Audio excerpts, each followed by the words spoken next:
Hey guys, Thomas the Jr. here, aka Mustached Tom, and I'm here to review the movie Lightyear. If you end up enjoying this full review, then please feel free to like, comment, and subscribe. Also make sure to check out those links in the description. One will head you over to a petition that will help smaller YouTubers, the second to my Patreon, third to my PayPal, third to my Discord, which you can join. The Patreon and PayPal are there to help support me and help continue build this channel. With shilling out of the way, let's get into the movie of Lightyear. So, just a little bit of context. I've seen the commercial of Lightyear probably 2 or 3 times before seeing the movie. But before seeing the movie, it was tweeted out by one actor, Chris Evans, that not to get all worked up over one lesbian kiss that would be featured in this movie. And apparently reviews were already coming out before the movie, I guess pre-screening reviews or whatever they're called these days, of people freaking out because there was a same-sex kiss in another Disney movie.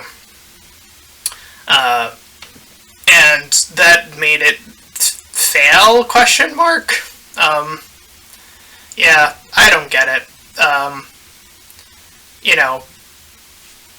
I'm here to review this movie objectively speaking, so what people do beforehand as say, like, hey, there's going to be this thing in this movie, that to me is completely irrelevant. Even if it is saying there is going to be a same-sex kiss, that to me is irrelevant to being objective to the actual entire film, whether it's good or bad.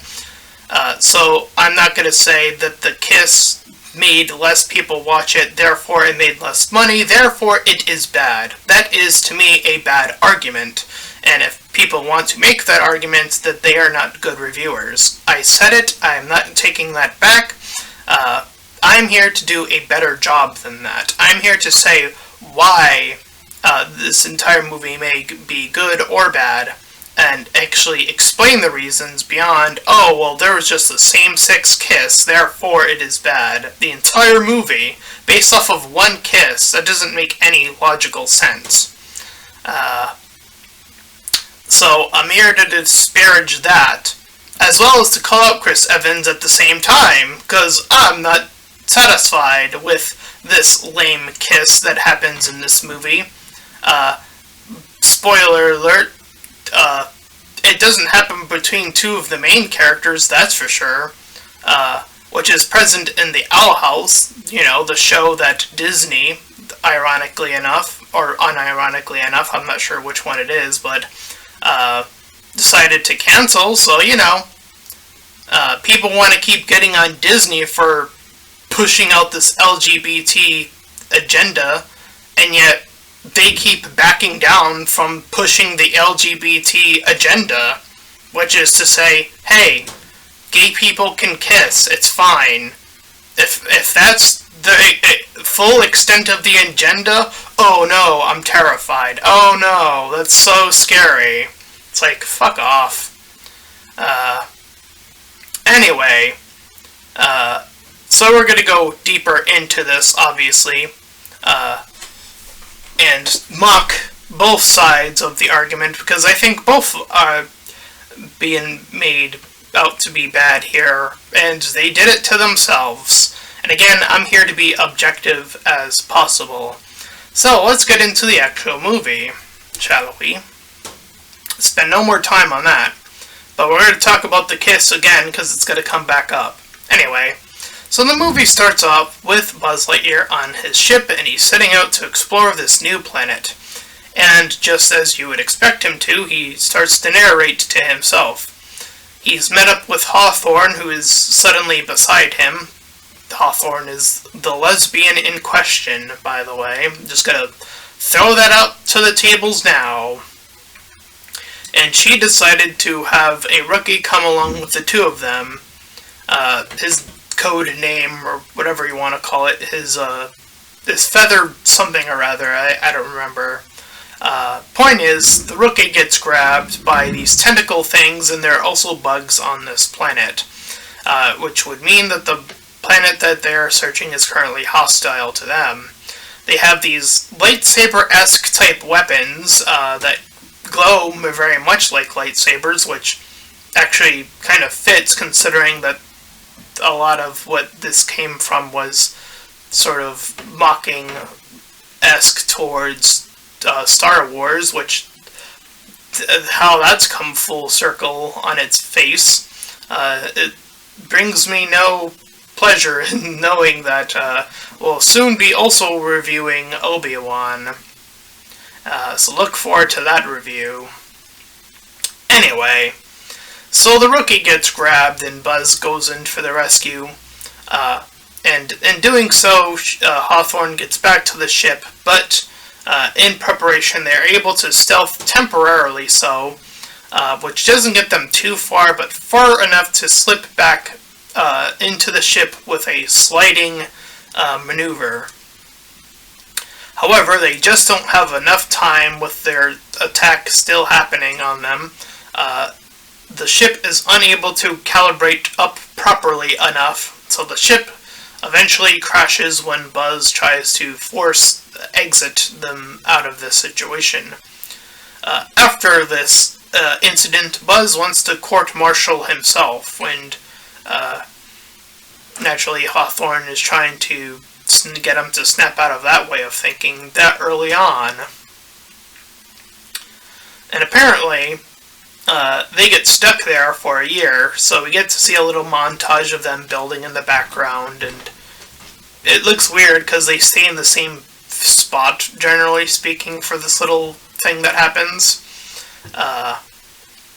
And this is where he says his catchphrase, to infinity and beyond, blah blah blah. No one really cares yet. So this is an odd one. They have this dome, these people that have been, deciding to live in this, situation. And this guy is, talking to Buzz, particularly. The shorter guy, I don't remember his name. He's not in the movie particularly long, so I don't remember his name. He gets grabbed by the tentacles, and he gets dragged into the ether of wherever. I'm not even sure how the tentacle got in, with the lasers being around any dome shape, so I'm not even sure how that works. Maybe the tentacles go underground, question mark? But Buzz also doesn't seem to care that another individual got grabbed. So we already have issues with this movie, and the implication, I'm sure, was, joke, tentacle grabbed guy, but just feels like the current Marvel problem of their limits of what institutes when comedy should be in place. And actually, this, again, lines in with Star Wars, or at least Disney Star Wars, is that lately it just seems Disney doesn't know how to do comedy at all. And it seems like they don't know how to interval it with other moments and have it feel earned. It feels like they just don't have the capacity to understand how comedy works and when those moments should actually happen. So yeah, because as the scene stands, it makes Buzz look bad. That's all the scene actually really does. It just makes Buzz look bad. I'm not sure, again, if that was supposed to make me laugh. I wasn't laughing, and I went, wow, Buzz, you're kind of an asshole for just letting that happen. I mean, didn't you have your weapons still? Clearly, you could have just cut him free or whatever, but nope. But Buzz is still focused on his mission, moving on. So he's trying to achieve light speed, because I guess warping out of there is their only sense of option here to get out of this planet that they have been stuck on. And when he fails to do so, he jumps ahead, individually speaking, 4 years of time. He has barely aged, and the people around him have went through 4 normal years of being on this planet. This is where we learn Hawthorne is married to Kiko, and Buzz Lightyear already knows this about the character, pre-establishing that they know about it. And he receives, in due to his failure, a toy cat robot named Socks, which plays an integral part to this story, so we'll keep that character in mind with him. So, naturally, not wanting to give up quite yet, he heads back out. And from there, we get our montage of him getting through these short amount of segments of failing, and 4 more years passing with each time. The second time he jumps, she proceeds to get pregnant, so I'm not sure how that works, considering that she has a wife, but yeah, that one is a bit awkward. Not sure how they set that up.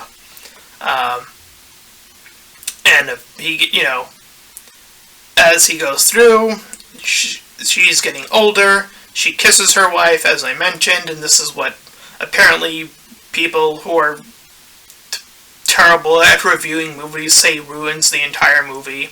And look, sure, going woke, I saw the tweet of or a hashtag woke equals broke or whatever the hashtag is, and it's like, I mean, you could, I suppose from Disney / Chris Evans' point of view, you could have just kept that to yourselves, and I do have a feeling that I don't think that actually would have saved anything. If I'm being completely blunt with you, this movie isn't exactly perfect or solid by any means, but it is like the 5th quote-unquote Toy Story movie, if you want to consider it that.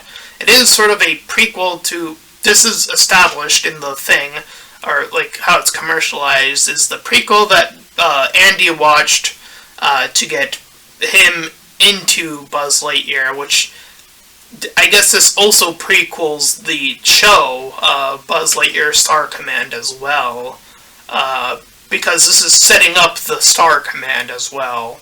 So it seems to be a prequel, like an actual starting point for Buzz Lightyear, which again is really weird in a meta sense of you went through all of these Toy Story movies and then you finally go all the way back to the true beginning of where this toy line was inspired from. I mean before Star Command as well. So yeah, a long jump.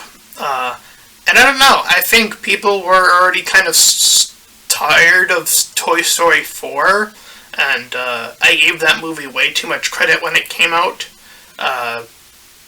Even then, I think most people would agree now that Toy Story 3 is where that franchise should have ended, and that there was no more story to tell after that point. But you know how it is, now we have this movie here, so I don't think a lesbian kiss ruined anything significantly too much. And like I said, they have a better lesbian kiss on Disney. It's called The Owl House. It's a pretty, from what I've seen, it's a pretty decently figurative show. I'm not sure how shows compare to movies, but, this is also, again, the same show that Disney wants to cancel, so that's on them. I said this before.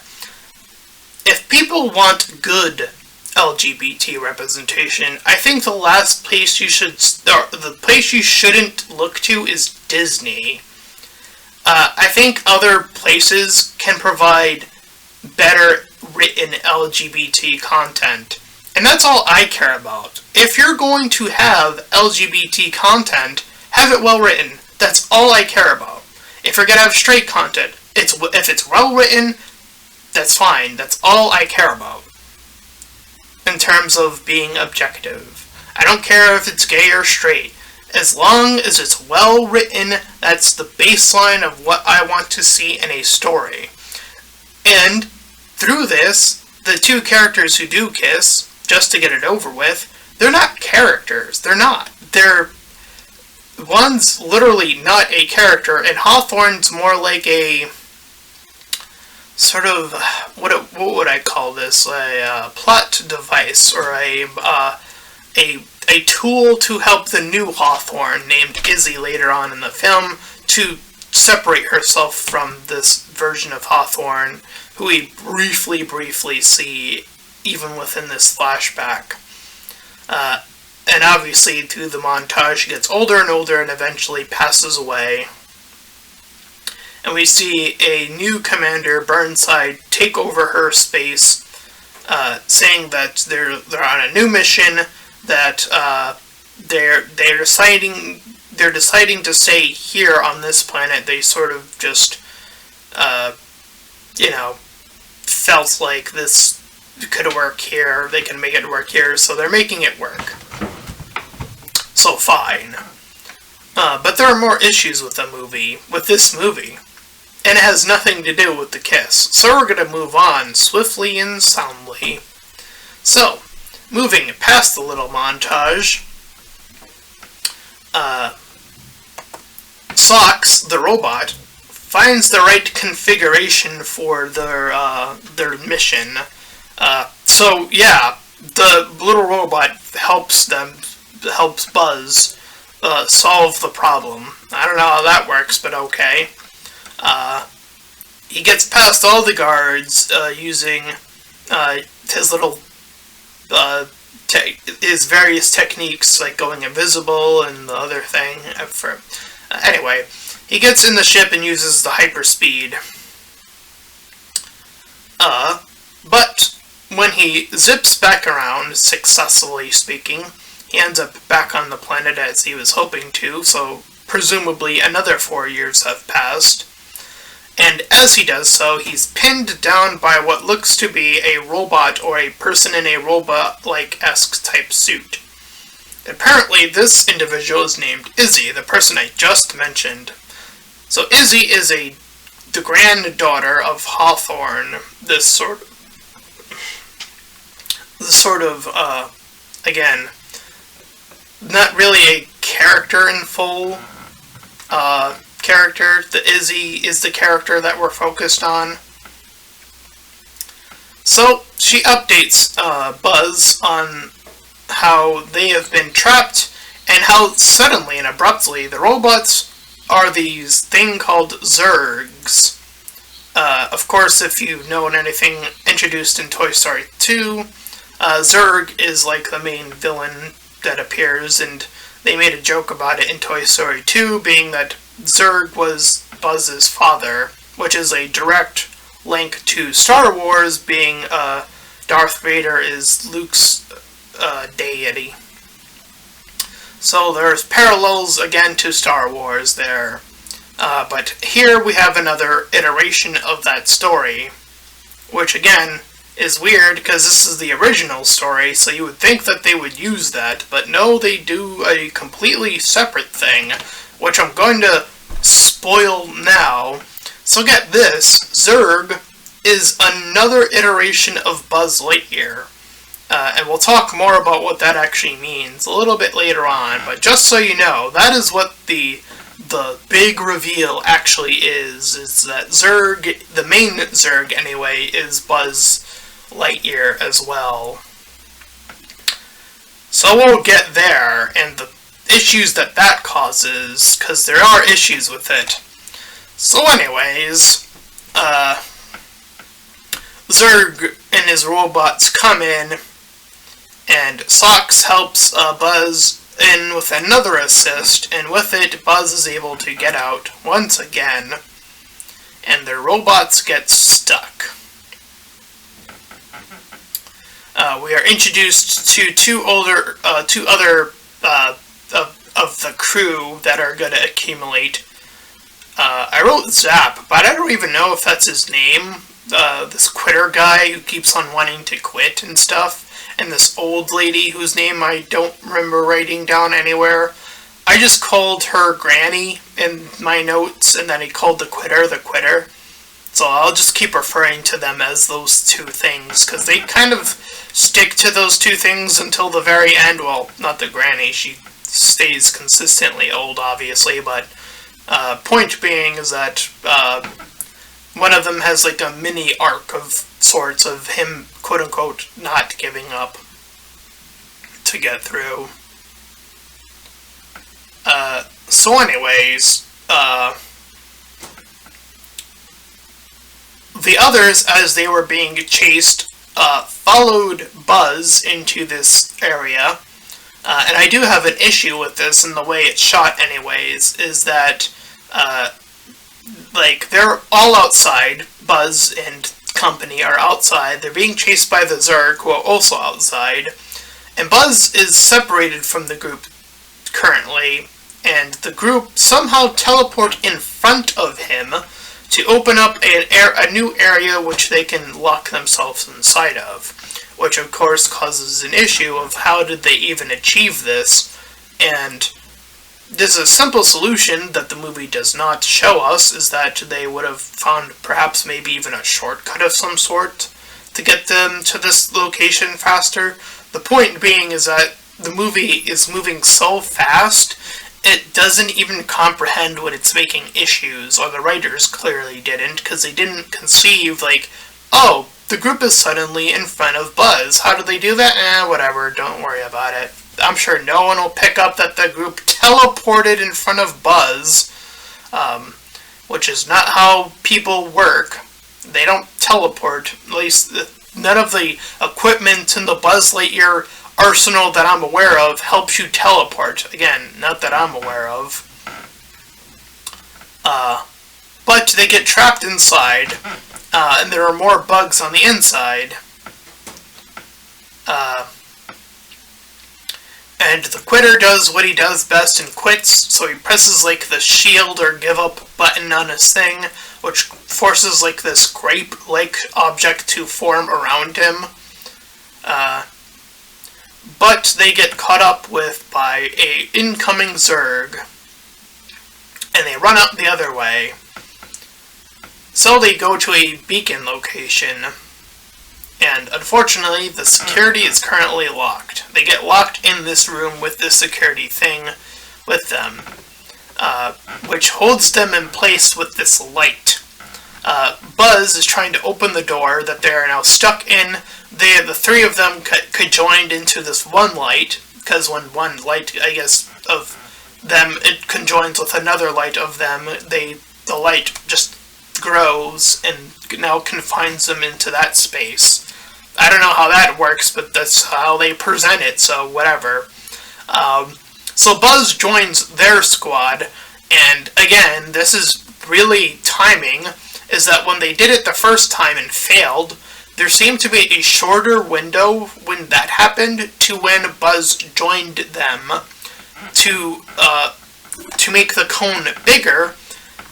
They got more time when the cone was bigger to open the door. Again, another issue of you didn't time this right. You really need to think about timing, writing spaces about where characters are, how to get them from one place to another, and now you have them clearly giving them purposely more time so that they can escape a room. This is not looking good for your movie. There are too many conveniences piling up on top of each other. This is how you objectively review a movie. You don't say, oh, two women kiss, therefore entire movie bad. You say, no. These are the flaws. These are characters teleporting when they shouldn't be able to teleport. These are timing-based flaws of just recognizing that the time has been increased to give them the extent of time to escape. These are actual flaws. So just to reiterate that. So anyways, obviously when they work together in this group, they're able to break down the door.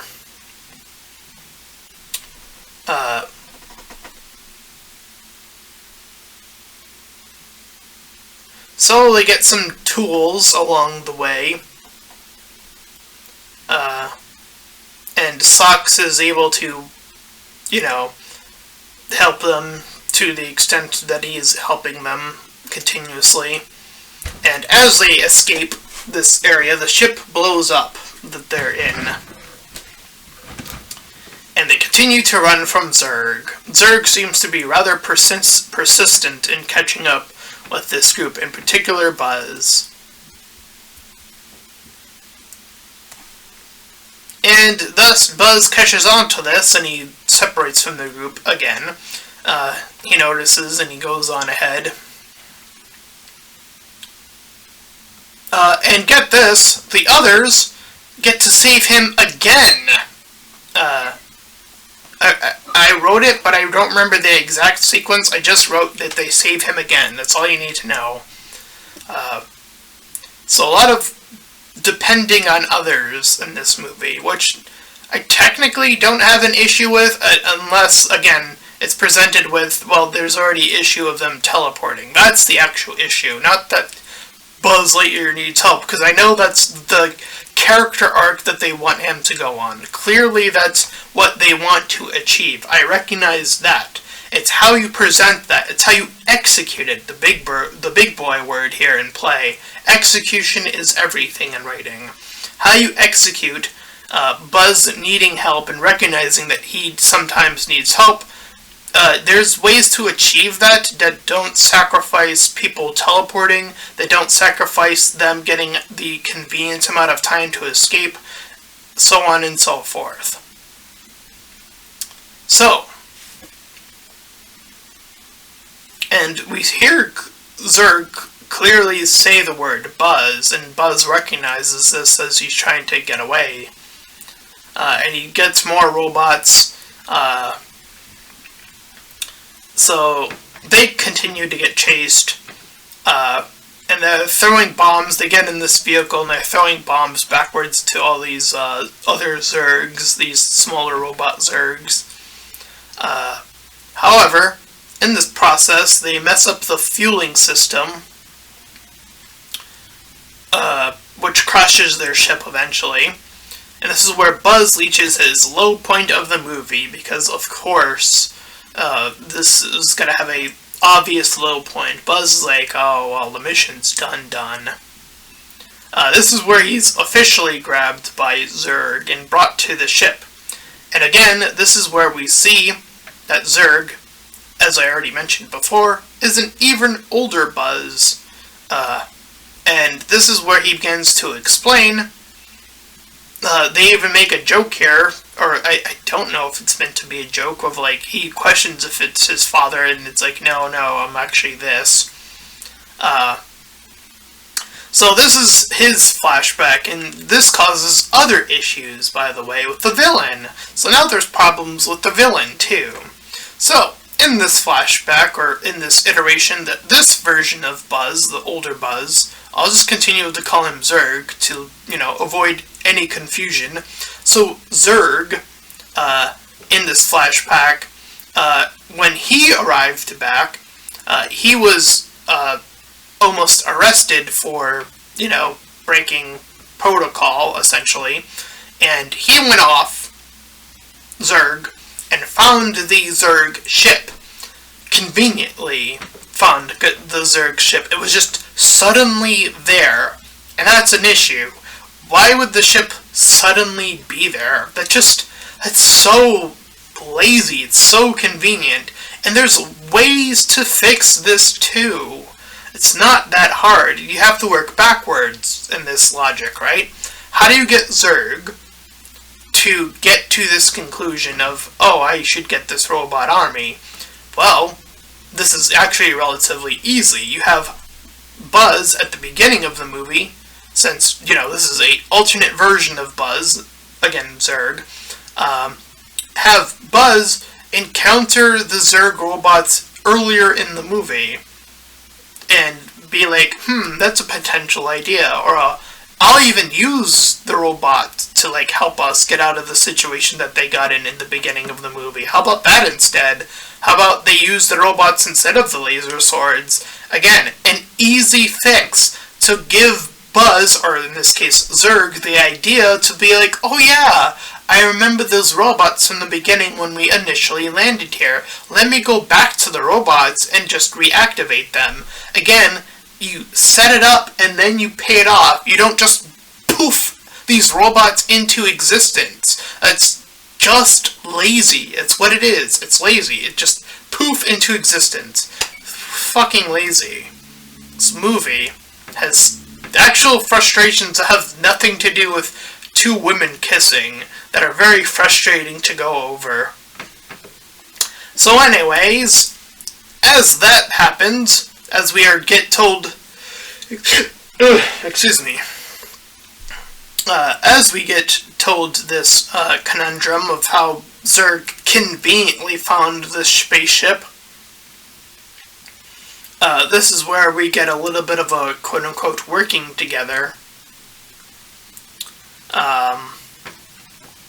So it's very obvious what they're trying to do here. Zurg is stuck in his old ways, and Buzz has come to grips of knowing, or coming to know, that he can count on his squad. And he can see that Zurg's determination to be stuck in the past has, obviously, since it's another version of himself, it's more obvious that, like, he could have just been that character.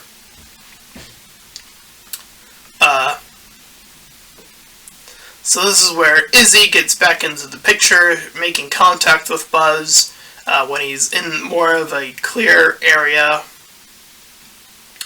She teleports onto the ship because the ship has like this. The ship has a teleporting mechanism, which is interesting. It teleports things to the ship, which isn't, this is something that our heroes had. This is something our villain had. It prompts a teleport to the ship, and we see it prompts it to a specific location. We see it through the robots primarily, and then through her when she gets the idea to use this teleporter to get closer to Buzz on the ship. So, now she's on the ship. She gets joined eventually as well, but we'll talk about that in a bit. So, Zurg has a sock with him, a robotic sock, if you will, but the robotic sock takes Buzz's side, because I guess, I don't know, he likes him more, as he puts it. And all the while, Izzy's trying to get closer and closer, so she has to get over her space fears, because that's her little arc. And she almost doesn't make it when the ship, does, a little tilt. But she manages to save herself and the other sock, the normal sock, the not roboticized sock from space orbit and forever space. Anyway, while that's going on, Granny and Mr. Quitsalot are arguing because they're getting closer as well.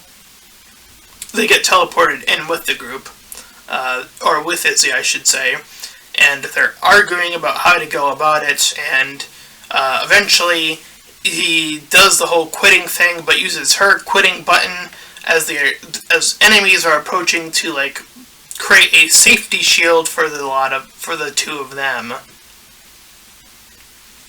Anyway, so Izzy, as I mentioned, saves Sock. She manages to, after that, get to Buzz pretty quickly, which again is pretty convenient.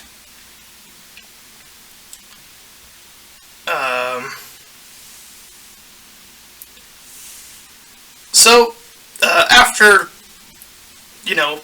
regrouping to an extent, this ship, I don't remember, because I guess it's from the tilt something it caused the ship to explode, or parts of it to explode.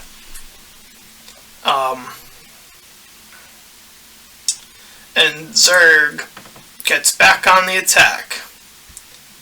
And this is where Lightyear says another one of his shorter catchphrases when he says, "Not today, Zurg."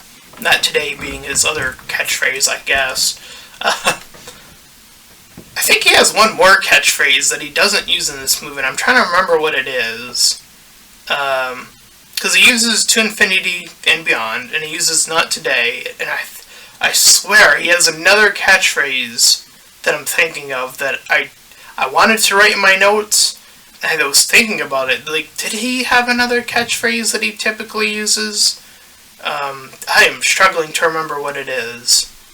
If anyone in the comments remembers from the original Toy Story, if he had any other catchphrase that I'm sure that they would have wanted to use, that they would have used it in this movie to some degree or another. Whether earned or not, I just want to know. I'm just curious if he had one, a third one. Anyway, point being, he pulls out his wings, which is a very vintage thing for him to do. So he's now flying through space on his own using the jetpack wings to get to help the ship that the crew is currently on. And for the Quitter is little gimmick throughout the portions of the movie. When we see him, he constantly continues to pull out this little pen that suddenly comes in handy. The pen has the strength to open up a cylinder of this thing that is currently blocked to help them. And I'm like, that doesn't even make sense. Again, the small object was able to pry open this much bigger thing that looks like it needed to be opened with a crowbar. And they opened it up with a pen. I just don't get it. I don't get why they make so many stupid decisions in this movie. But that ends up saving the day as Buzz joins Izzy.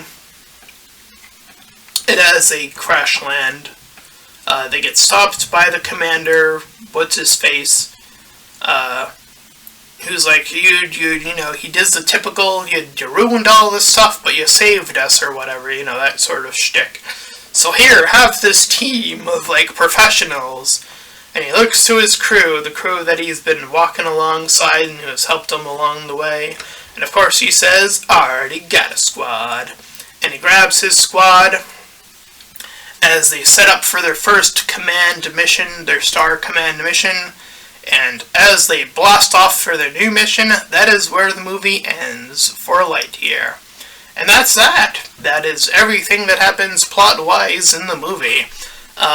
Quite a few conveniences and contrivances to get us to the ending, and quite frankly, I think that the amount of them that happen in this movie, which all of them were really easy to solve, and they weren't solved, I gotta say, this movie needed to push a little bit harder if it wanted to be this is the Lightyear movie. I think they could have pulled out all the stops for this, and they shortcutted it. Really, they really did. They shortcutted the bad guy, they shortcutted when characters needed to be in a certain situation, they shortcutted, or they gave windows of time that the characters didn't have access to give them enough time to escape. It's consistent throughout the movie, and it's just so irritating that these flaws are so persistent in this movie. And again, nothing of what I said has anything to do with, oh my god, 2 women kiss, so, yeah, the better kiss goes to the Owl House. Spoiler alert. I have to say that again. Yeah, the Owl House, a show that has 2 main characters go on a full arc before they romantically confess to one another and consider each other their girlfriends and have a real kiss. That was earned. That was earned. And in this movie, Lightyear, it's just oh, they're just gonna kiss, in a montage. Big fucking deal. Ironically, sadly enough, Disney already did this better from a creator who wanted to show LGBT content and pushed for LGBT content. That is someone who cared in Disney, who really wanted to push it, and they got denied a 3rd season. Keep that in mind. For this movie, I'm going to give this movie a 5 out of 10. As I said, there are just too many conveniences for this movie to hold any significant weight. I feel like there are just too many gaps in this movie for even it to be a 6 out of 10, because I do feel like some of the characters' stuff in itself, again, is held flatly by these, like, again, for the villain, like, having it set up, like, oh, man, Buzz actually did encounter the Zurgs earlier. That's kind of cool that he thought of that, and that it came back.